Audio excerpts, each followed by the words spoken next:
All right, so I'm here today with Dan Pugach. His new record is coming out in February. Which day again is it? February 1st. February 1st. All right. And it's a kind of a co-release between Unit 7 Records in Europe. Unit Records. Unit Records. Unit 7. Sam Jones, you know. So Unit Records and Outside In Music is helping out with the U.S. side of things. And so, Dan, thanks for being here today. Thanks for coming over. Thanks for allowing me into your home. So tell us a little bit about the record, first of all, and then we'll kind of go into some other things. So we're releasing my very first album, and it happens to be a Nonet. So this is Dan Pugach Nonet, and it features Nicole Zoridis on vocals, who is a +1. She's my +1, and she's also the record's +1, so it's actually a 9-piece +1 plus Nicole. And it's coming out sometime in February. Mm-hmm. I'm getting the CDs sent to me this week, actually, from Europe. Oh, yeah. And I'm really excited. We have a lot of good guys. Pretty steady band for the past couple of years. So how long have you had the band for? I started in 2010. 2010. And then I did that for 2 years. I kind of stopped. And then I got back to it 2.5 years ago. So what inspired you to want to have a Nonet in the first place? I found out about it through Alan Ferber. Okay. And then through him, I started researching that type of ensemble, like Lovano. Mm-hmm. John Lovano has one. And then I just liked that it's compact. It's not a full big band. Right. And you still get all the colors, and you get one type of instrument of each. So like one trumpet, one trombone, one alto, one tenor, one, you know. So, and it's really challenging. So I found that it's almost easier to orchestrate and arrange for a full big band than to a Nonet. So I liked the challenge, and I started messing around with that, and I just stuck to it, you know. So how did you get into writing this stuff? Like, as a drummer, not all drummers are, you know, drawn towards something that requires so much, you know, orchestration and harmony and all of that sort of thing. So how did you kind of find your way? Good question. I actually went to school for jazz performance. Mm-hmm. Both my undergrad and master were in jazz performance, and I wasn't really Where was that composing. I went to Berkeley and then City College, and then at City College, towards the end, I found Mike Holliber, Mm-hmm. who was a great composer and arranger and a piano player, and then he got me hip to writing for a 5-horn band, Mm-hmm. you know, like a Nonet with full rhythm section. So I did one attempt, and we realized I may have potential in it. Mm-hmm. So I tried to do that, and I recorded some songs, and I started performing, and then I feel like I hit a wall where, like, because I didn't go to school for that, I didn't really know what I was doing, what my possibilities were as far as orchestration, what's the right thing to do. So I got books, and I started teaching myself from scratch, actually. So I got like basic voicings and all those harmony and harmonizing techniques and how to write for a big band. And so through studying the big band, I managed to go back to the Nonet and really do it, I think, better Mm-hmm. and more fulfilling. So which books were you checking out? I'm just curious myself. Yeah, well, it's funny because I took the Bible, which is inside the score, Inside the right? score, yeah. But I couldn't understand anything. I was like, what is a drop 2? I don't know. Why does it matter? this? Like, Yeah. what is this? So I realized I have to go back, and I studied basic... I found Gary Lindsay's book Mm-hmm. from University of Miami. He has a jazz arranging book. I forgot, or jazz arranging techniques, something like that. So I got into that. I got the Berkeley Modern Voicings, which is basically like, this is 4-way close, this is drop 2, this is spread, this is fourths, this Mm-hmm. is, you know, upper structure triads.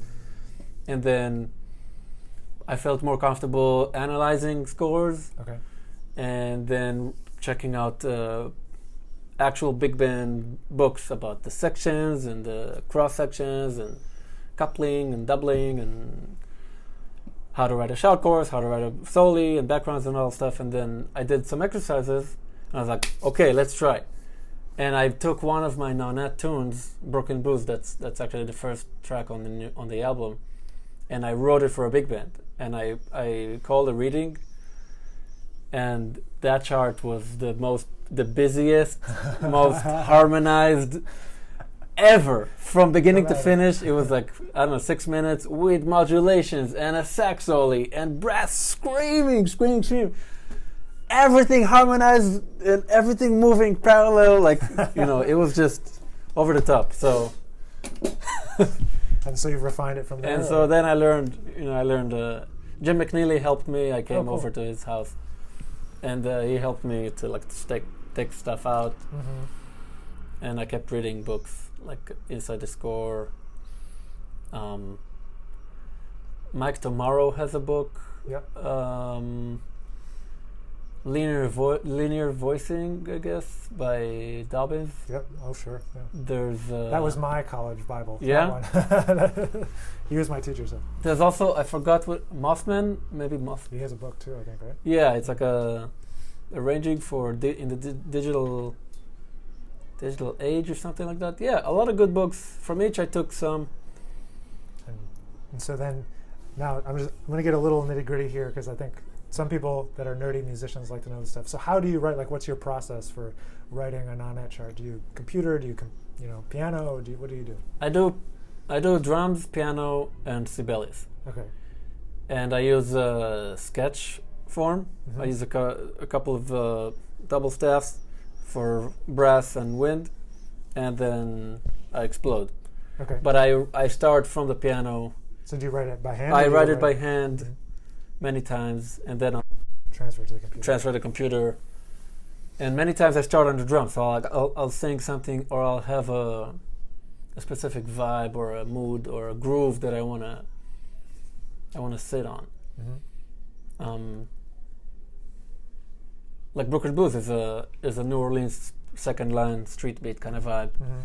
and that's the tune. So I started from that. Or like there's the one called Bellows Bellow, which is like a Brazilian vibe. So I was like, okay, I'll do maracatu going into samba. So that's where I live. I start from grooves, and then I go to the piano, and then I go to the computer. Gotcha. And so you must have a lot of tunes now. You started in 2010, kind of all the way through. And I know you kind of have like a certain concept or different concepts within the band for different types of gigs.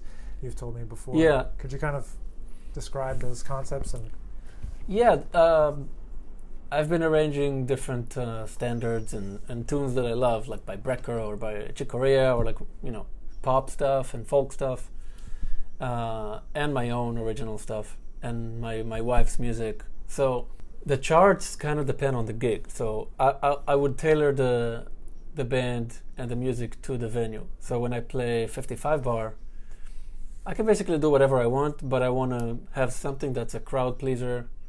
So it's either groovy, bluesy, happy, up-tempo-y, not too esoteric and right. Sure. But also I'll have stuff that features vocals Mm-hmm. with lyrics, so people can relate and they can, dive into my world. And then after they get their lyrics and they're happy, that's when I hit them with like all those weird voicings that I love, Yeah. So that's basically the game. If I play Rockwood Music Hall, people are expecting shorter songs, so I would give them more songs but shorter. Yep. Shorter solos, maybe my less jazz, like modern jazz, like with swing or like odd meters and like floating stuff. I'll give them something that's more clear, like a clear groove that I can feel the beat. I'll arrange songs by guest artists like either Nicole or other vocalists that I love in the city. Mm-hmm. I'll throw in a Stevie Wonder tune. I'll throw in a Justin Timberlake tune, but I'll still make it sophisticated and fun for me. So I don't feel like I'm compromising. Right. And I feel like it worked. Yeah, it seems like it's going well. Yeah, I bring woodwinds, I bring flutes, all that. Like mutes. I play around with the orchestration. So the brass players hate you. Exactly. So you've been leading that band since 2010, but how long have you been in the city for? Since 2008. 2008. And you came from Israel. From Israel. I grew up in Israel. You grew up in Israel, in Tel Aviv or somewhere else? Close to Tel Aviv, in a city called Ra'anana. It's like a small suburb. Mm-hmm. And so how did you get into playing jazz, or playing drums first and then into playing jazz? I just picked up drums because they were in the house. My older brother had a kit. And then I actually didn't want to become a musician or an artist or any of that. I just wanted to play drums. Mm-hmm. And so that was not going to happen. Because my parents were like, dude, if we buy you a kit, you're going to take lessons. So I started taking lessons, and I got better and better and better. I was a rock drummer. And then at some point, my teachers were like, yeah, I think that's it. Like, you're on your own. So my dad found this jazz guru, Ara Kaminsky, and then he took me. And then he was like, the first lesson, he told me to get Miles Davis, anything by Miles and anything by Charlie Parker. And so my dad got me CDs, and I checked it out. And I was like, wow, I don't understand what's going on.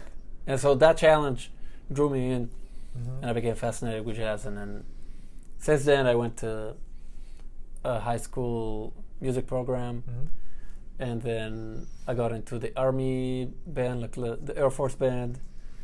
And during that time, I went to the Ramon Jazz School, and then from there, I transferred to Berkeley. Okay. And that's how I got here. The rest is history. So you came over, it says 2008, so it's like almost been 10 years in the States, yeah? You want to go back to Israel, or you're going to stay here? I like it here. I like Israel too, but I like the opportunities here and the big scene. So what's the plan? That record's coming out, and I know you're trying to sort out some performances and stuff, so what's the plan for the Nonet going forward? Yeah, we're trying to book a release tour and shows in the States, and also with the help of the label that's based in Switzerland, we're trying to get some shows there. And while we're there, we might reach out to other friends to maybe hook up something in Spain or Germany. And we already have ideas. I already am planning on the next record. Oh yeah, okay. So we'll tour with this and then record the next one, and then always have something we're working on. Yeah.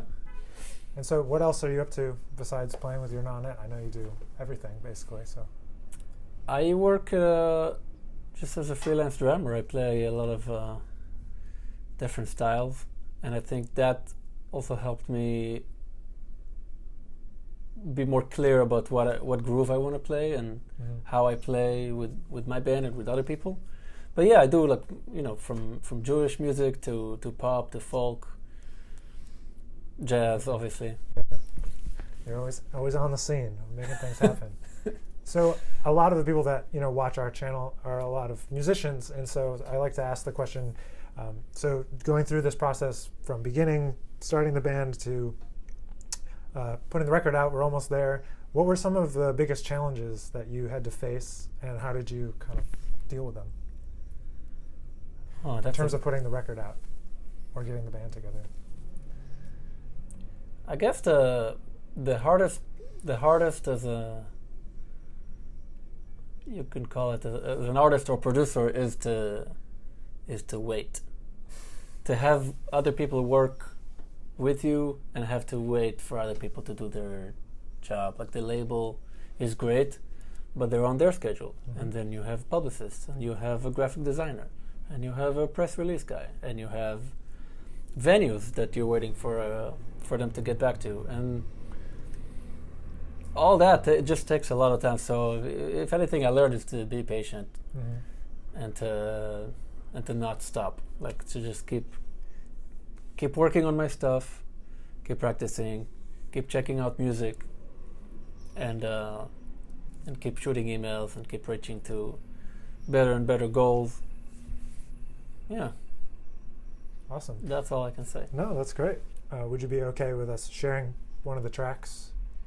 I would say Coming Here is one of my favorite pieces. It's an original. It starts in 7/4. It goes to 6/4. It goes to, I guess it's in 7. Most of the time it's in 7. It's a good dance on 7. Okay, awesome. It features the trombones. There's a part that's called Bass Bone Madness. Oh. And so it's the bass trombone playing this figure with the bass and piano behind the tenor solo. And then the other horns come in with like little figures, and then the alto and the trumpet are playing more figures, and it's like layered out until it explodes. So nice. You know, and I realized that we forgot is that you haven't introduced us to all the members of your Nonet yet. Right. So on the record we have Tamir Schmerling on bass. We have Carmen Staff and Jorn Swart on piano. We have Andrew Gutauskas on baritone sax and bass clarinet.